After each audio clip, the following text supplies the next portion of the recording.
আসসালামু আলাইকুম। আমরা যারা ছাদ বাগানের পাশাপাশি মাটিতে বিভিন্ন জাতের কমলা বা মালটা গাছ লাগিয়েছি, তো এই সময়টাতে কী ধরনের পরিচর্যা করলে আমাদের ছোট গাছগুলোতেই ফুল আসবে, সেই বিষয়টা নিয়ে আজ কথা বলবো। কারণ এই বিষয়টা অনেকে জানতে চায় যে মাটির গাছের আমরা কী ধরনের পরিচর্যা করতে পারি এই সময়টাতে। তো দেখতে পাচ্ছেন আমার ছাদ বাগানের পাশাপাশি মাটিতে জায়গা কম থাকার কারণে অল্প কয়েকটি গাছ লাগিয়েছি। এর মধ্যে চাইনিজ মিষ্টি কমলা, থাই 2 কমলা এবং পাকিস্তানি কমলা, এর পাশাপাশি বাড়ি মালটা 1 এবং ভিয়েতনামি মালটা গাছ লাগিয়েছি। এছাড়া লিচু গাছ আছে বা অন্যান্য সবজি আছে।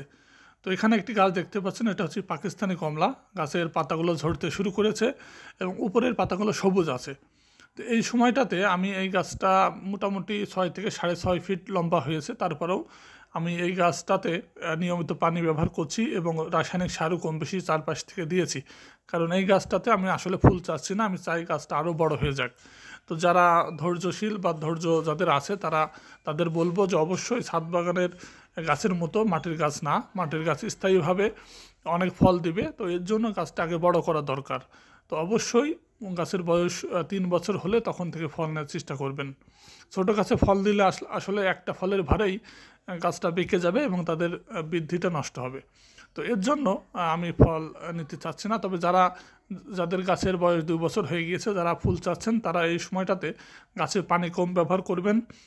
লাল পটাশ ব্যতীত অন্য কোনো সার ব্যবহার করবেন না এই সময়টাতে।